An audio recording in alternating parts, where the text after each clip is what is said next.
Hey, what's up everyone?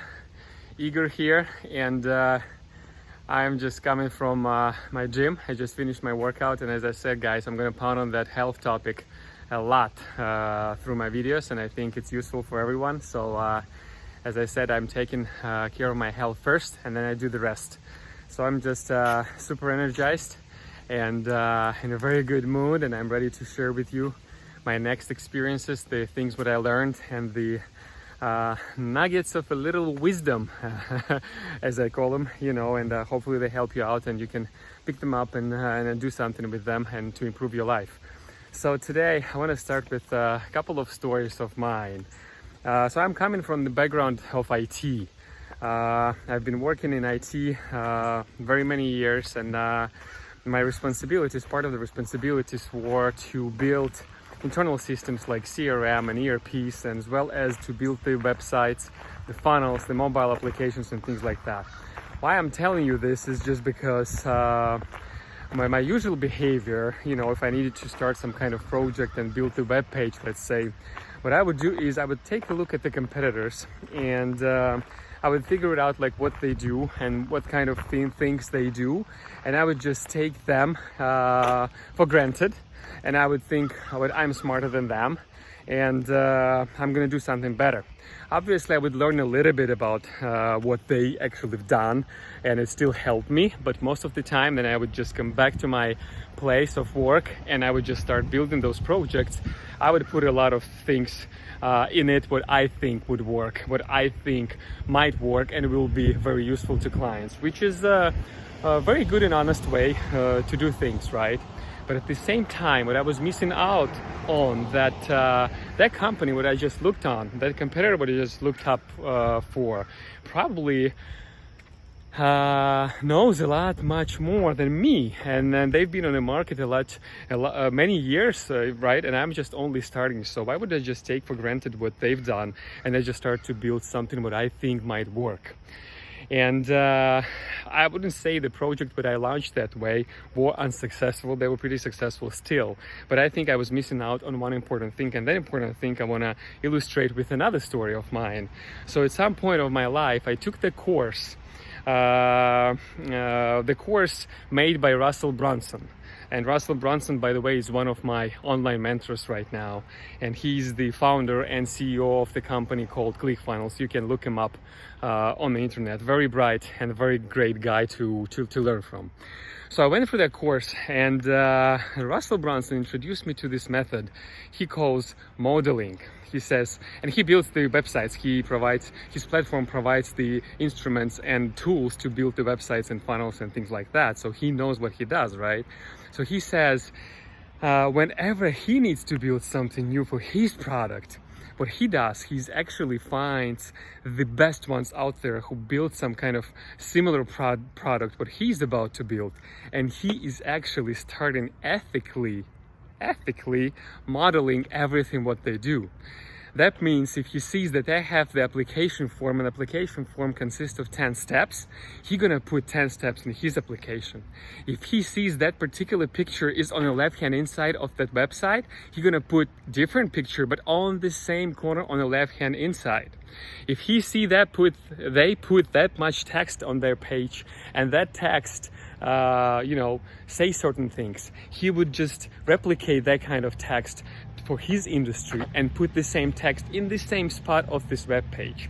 So he said, this is not stealing, this is ethical modeling. And I like this method, and I love to ethically model.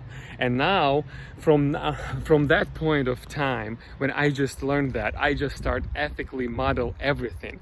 Not only businesses, not only building the funnels and websites, but the most importantly, I started to ethically model my mentors, the people who are out there who are sharing their knowledge, the information. And as soon as you start modeling it, you actually start living their identity. You start living their habits. You figure out their habits and their rituals. You start to add those rituals and habits to your life, and you becoming more like them. That's why it's called modeling, right? They are like the role model for you. Other word is the mentor, obviously, and I could start with this mentorship and with self-learning kind of tournaments today, but I wanted to start with a different perspective. And that perspective for me came from my field of work. I start modeling things to build the solutions for my clients.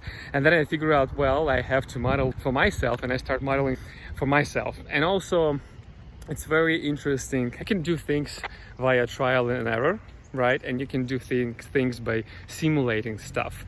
And we are the only species, the live species on the planet Earth, the human beings, who can actually project things in the future and who can simulate things. Meaning, we just, by looking at someone and learning by osmosis, we can just understand what that person is doing, what kind of outcomes we can get, and we can replicate it in our life.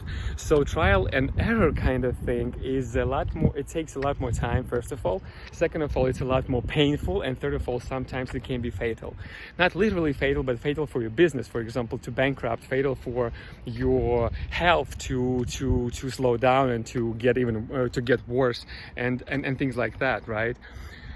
On the other hand, the modeling, the simulation takes a lot less time, a lot less painful, and brings better results. And at the same time, when you model those people, when you model those solutions, you actually jumpstart yourself from that point, not from this one here, just starting to do everything from scratch. And I think you would be better off if you would just model some things, and you would start not from the very bottom and go through all the trial and error yourself and spend time and money and everything, but you just start from here.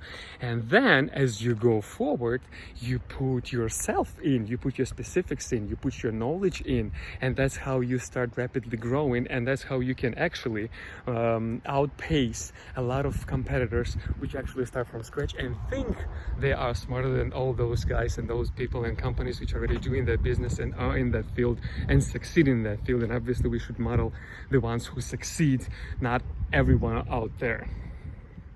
So I guess this is the wisdom what I wanted to put as a seed in your mind today. And this is partially also the answer of for the question of all those practical exercises which I suggested you to do to figure out your beliefs, to figure out your identity, and to come up with your habits and rituals. And if you have struggle in that, and you think you put on a list like very not that many things, and you think that it's not enough, and you would like to add something up, start modeling others, start modeling people whom you admire, people whom you look up to, and start to look at them not just from the perspective of the content, but follow their behaviors, see what their habits and rituals are, see what their beliefs are, because they tell them, then they talk and speak to you through the courses, through the online social media posts and things like that.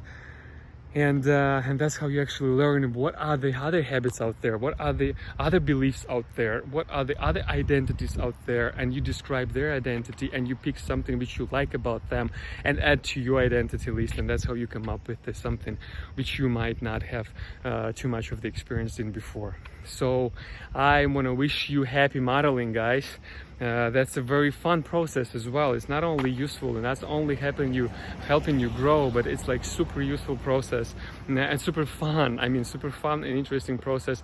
I love to pick something up and pick someone out and just start modeling that guy or that girl, and see what their behaviors are, what their habits and rituals are, what their beliefs are, what they say and how they say it, what their face look like at the time. I try to pick all of those details and try to compile those details in the role model for me, and I try to create that model out of myself and see what I like about it, what I don't I just get aside, and what I love I just stick to it, and I just make it as my habit and my ritual. All right, it's enough out of me, guys. I hope it was useful. Happy Friday once again, happy modeling, and talk to you tomorrow. Bye bye.